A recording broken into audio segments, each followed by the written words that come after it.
What is farming if not one big experiment?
So we got our windows replaced, and we were informed that while the inside of the house was fine, the outside of the windows underneath the weather stripping or trim, whatever you want to call it, had some lead in it. This is an older house. It was built in the 50s, so I guess it's not totally surprising. We were under the impression that since it did not have original siding or original windows that we would be okay.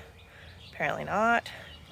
That being said, now we are obviously concerned about the soil surrounding the house and whether or not it's safe to plant food in and for the chickens to take their dust baths in, which they love taking their dust baths right along the foundation at the back of the house because the dirt is loose and dry, and the kids love to help them with that.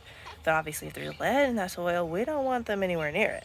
So now we're in the process of taking soil samples so that we can get it tested for lead to see whether or not it's safe or not, because I had all these great plans of putting edible foods in this here front flower bed, and if there's lead in there, we're gonna have to fix that, plant something different. So I already did the back bed and the garden area where I'm planning to plant my garden. So now I'm gonna collect some soil from this bed here and get it shipped off. The test results came in for our soil samples. So we're about to look at the results and see if there is any lead in our soil or not. I don't know what these mean. Looks like we just need to look up the numbers. Okay. Those are your results, but you just gotta figure out what those mean. According to the Penn State Extension Office, less than 150 milligrams per kilogram is considered none to low, none to very low lead contamination. There's no need to be concerned about lead exposure from these soils. What was your results?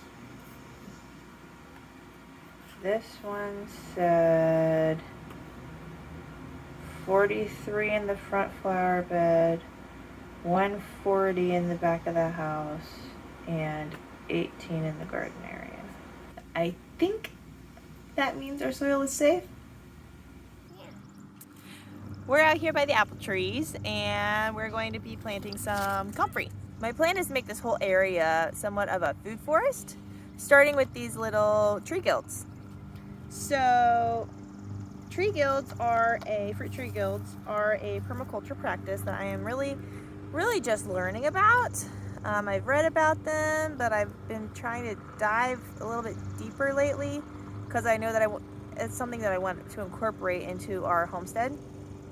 And the way that permaculture works is the idea is to work with the plants and with the land instead of against it. So rather than using temporary chemical methods, you work with the plants the way nature is designed. So multiple plants intermixed benefiting each other, just like you see in a forest. The way that translates to a fruit tree guild is we're gonna have our main tree, and then underplanted is gonna be a collection of herbs and flowers to either attract beneficial insects or to deter pests or to feed the ground and the soil so that the tree can grow better. So right now, my little helper and I are going to be planting comfrey. It has a good deep root system that helps to bring up nutrients in the soil, and it was really good for a chop and drop mulch, where you literally just cut the plant off, use it as top dressing, and it feeds the soil. Technically, comfrey is supposed to be started indoors in early spring or direct sown outdoors in late fall. So we'll see how this turns out.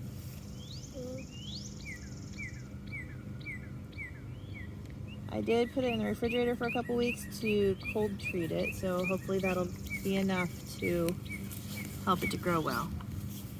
They're here. Good job.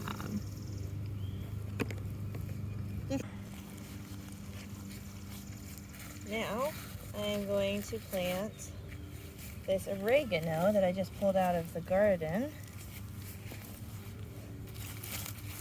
Also in the Fruit Tree Guild.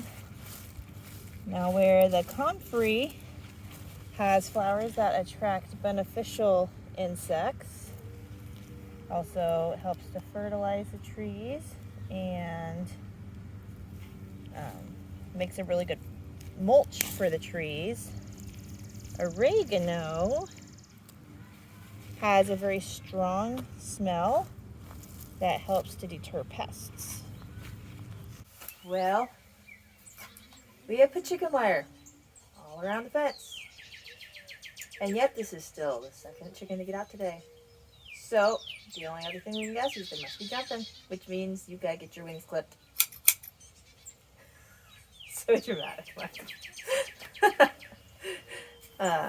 Basically, it's really easy. Doesn't hurt the chicken at all. All you do is cut off their primary feathers, which are the long ones there. Their primary flight feathers, and hold still and grab her feet. And it throws them off balance so that they can't fly. She's going to cut straight across right underneath those secondary flight feathers.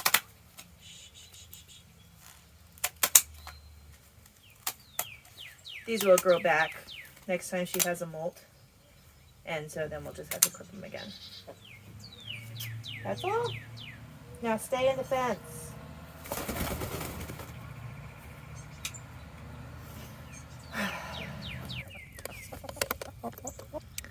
So here's an update on the fermented food experiment.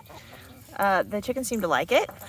I do find that it tends to be, as you can see, it holds a lot of water at the top, which I guess is to be expected, but I often have to come out and kind of dump the surface water a couple times, let it settle, dump it again, until they can actually get to the feed. So that's a little bit annoying.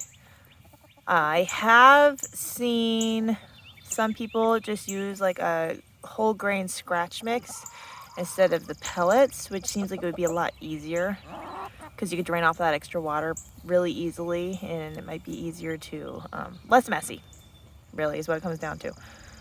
So I might try that once this bag of food runs out.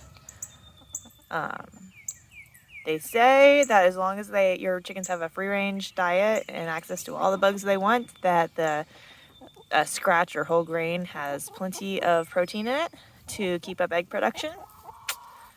So I guess we'll find out. But what is farming if not one big experiment? He's popping his head up in the middle. Yeah. Hello, guys. Oh, he's so tiny. He's got So cute. What do you think of that little baby goat? What do you think?